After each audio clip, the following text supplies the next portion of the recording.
slow. Some of the animals are going to move around. We are definitely going to be moving. My name's Louis. I'll be your safari guide as we head out into the Harambe Wildlife Reserve. While we're out there, I'm going to ask, please do not call out, whistle, or try to attract the animals to the truck in any way. That is for their safety as well as ours. Conversations, comments are fine. Just please keep them at a minimum and at a volume that doesn't alarm the animals or disrupt the guests around you. And once again, Twende, let's go.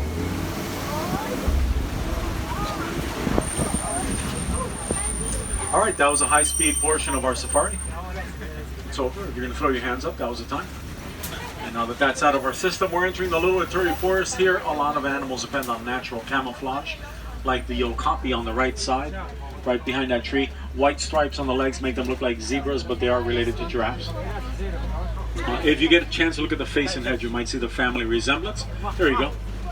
A couple of short horn-like projections called ossicones, like giraffes have, and a very long prehensile tongue. Now, the little guy that just walked back behind the bush, that is called the yellow-backed duiker. They get their name from the Afrikaans word for diver. When they're alarmed or scared, they'll dive into the bushes. Normally, we don't really see him very often. He's usually doing just that. If you're looking straight ahead, right up on this ridge up here, laying down in the bushes, beige color, greater kudu. She's a female. We know she's a female because she doesn't have any horns. Only the male kudus have horns. She's kind of looking down at us from up there.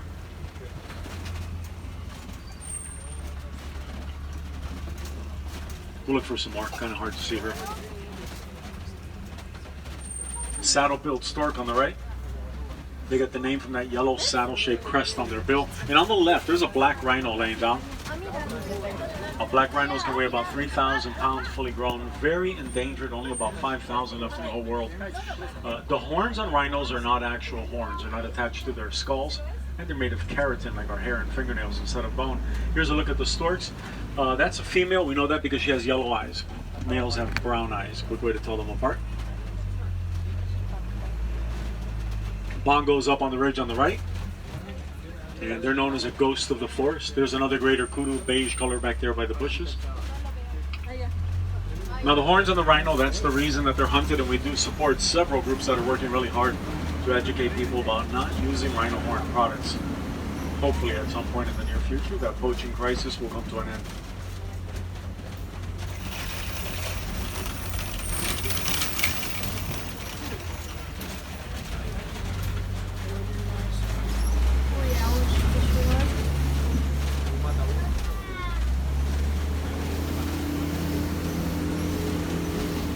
We're entering the Safi River area.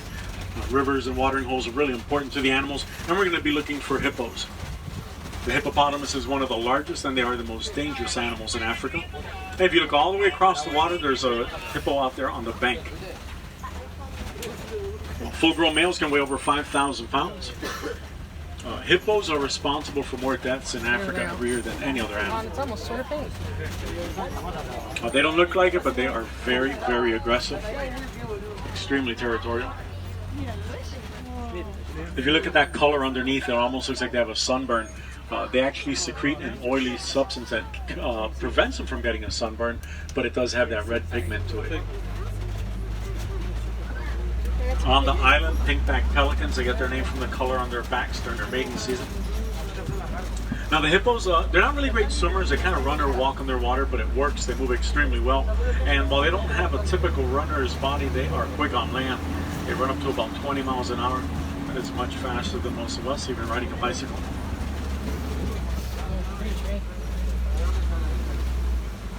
We're going to cross a bridge. We're going to go poli-poli. That's Swahili. It means very slow. On the left, Nile crocodiles. Now they're found all over sub-Saharan Africa. Whoa. They can reach about 16 to 20 feet in length, fully grown.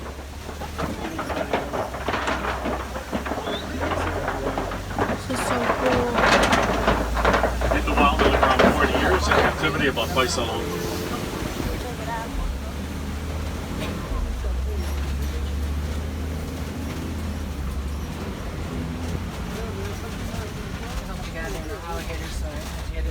All right, we're going to change ecosystems. We're going to move into the Serengeti grassland. Just ahead on the right side of the path up here, that is a baobab tree, also known as an upside down tree. If you look at the branches, you'll see they look a lot like tree roots, giving it that name. As we come around the turn, we are about to enter the savannah. This is home to some of the most famous animals. And the animals here shape the landscape with their eating habits. Elephants push trees over for food. Giraffes eat the under canopy of the trees.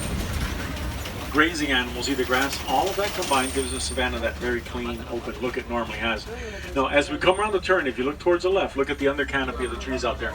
Almost a straight line all the way across. my God, That's it's as a high up as the giraffe. giraffes can reach with their mouth. I saw a giraffe. Everything below that point gets eaten. See the giraffes over there? They are the tallest animals. Giraffes top out at around 20 feet. Oh my God. This is a young male right in front of us. He's about 3 years old. Now out here, these are all Maasai giraffes. They have this irregular kind of jagged pattern on their coat. Laying down right in the middle of that clearing right there, that is a Patterson's eland. They are the largest of the antelope. Now it's kind of hard to tell. That is a huge animal. He's about 6 feet tall at the shoulder. He weighs a lot more than this giraffe. He weighs about a ton. At that size, that guy can actually hop about 8 feet straight up in the air. Extremely powerful. When the truck goes by, you kind of get an idea of how big he is.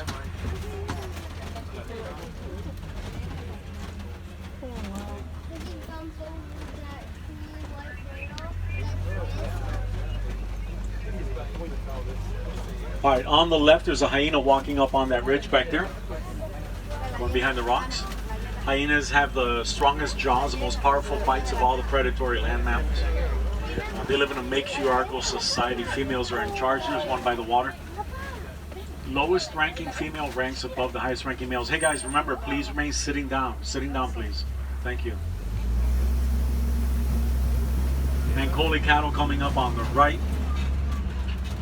Check out those horns. Over 4 feet long. Big guy to the left, all brown, that's a bull. Look at the span of the horns on him. Now all the way back to the left, sable antelope. Curved horns are a deterrent to predators that might want to jump on their backs. Now the Ankole cattle's horns are made of honeycomb material inside. Blood flows inside there. They're like radiators, and that regulates their body temperature. Female giraffe, this is a mature female on her left. Watch this. It is not easy for them to do that. That makes them very vulnerable to predators. When a full-grown giraffe like her is standing up with her head up, she actually doesn't have any predators in the wild. When she drinks water, she does. Patterson's eland, the big guy on the right, that's his son over there on the left, the little guy. Now he's about the same size as a full-grown wildebeest. He's about 6 months old. Young female there, she's about 1.5 years. Another female by the truck. And a couple more giraffes. Mature female, young male there. Short horns on the head of the ossicones, like I mentioned with the okapi. Very long prehensile tongue, about 16 to 18 inches long on the adults. And a great look at that Patterson's eland on the right. Again, kind of hard to judge the size because he is laying down. That is a gigantic animal. And if you notice, he is all muscle.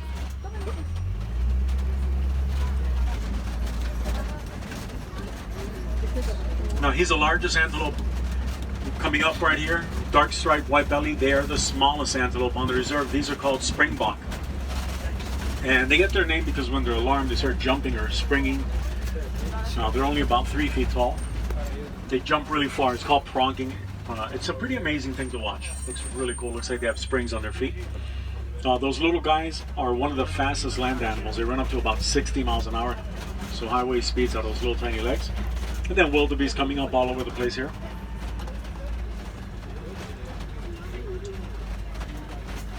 They can run well over 40 miles an hour. And they make up the largest, most densely packed herds of all mammals, except for one, and that would be us. Think about it, at Disney World we went. Look up here at this chair. They're also known as gnus. That's because of the sound that they make. Written G-N-U, pronounced gnu. Another mature giraffe coming up on our left. And we're going to see what she's going to do. All right, looks like she's going to stay on our left.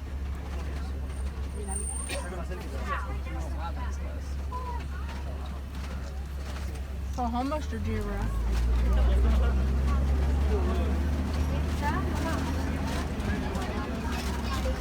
Baby giraffe on the left.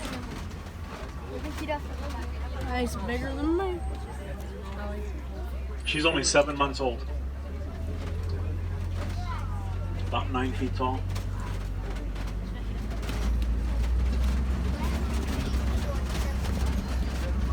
The savannah is kind of like a superhighway for animals. Millions of them migrate back and forth every year. It's an important ecosystem to protect.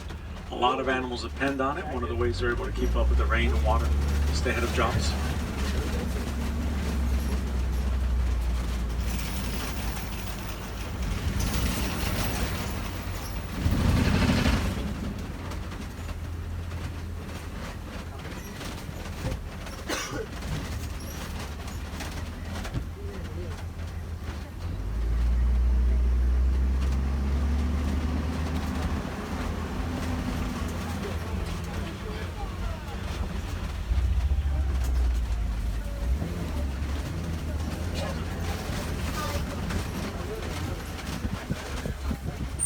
If you look back in that back corner on the right side, there's an elephant just behind that clay wall.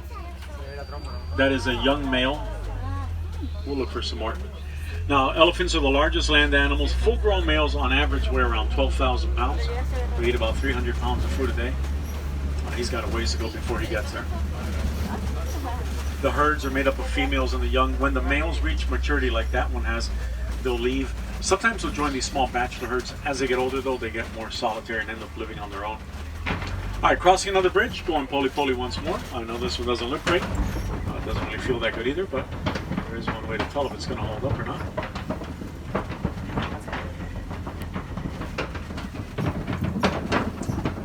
And that's right now.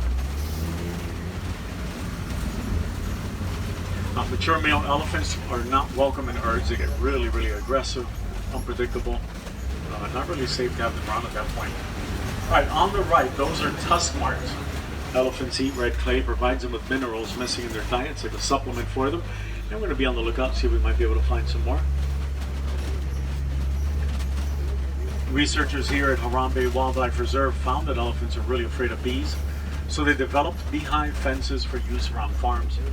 When the elephants get a little bit too close, they'll bump the fence. Bees come out buzzing. That sound scares the elephants away, and we avoid a conflict between them and the farmers. And that's always a good thing. Around the corner.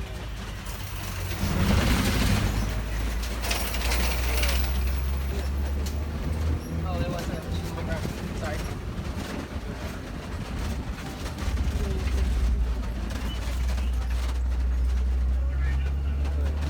There's a lot of humans.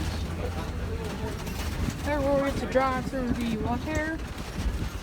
So we're upside down.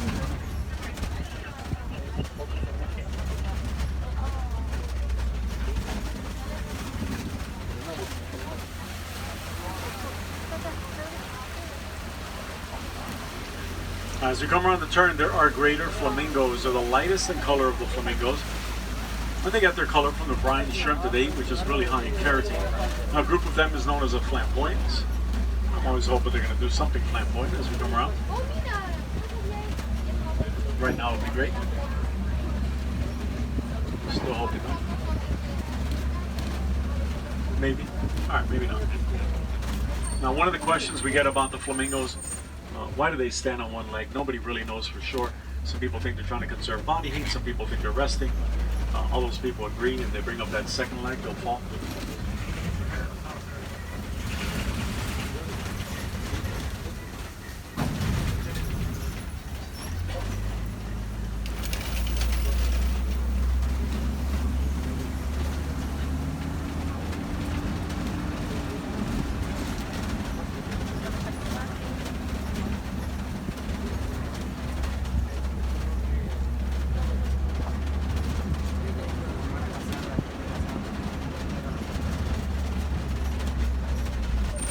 Look up on the right. Those are white rhinos right there.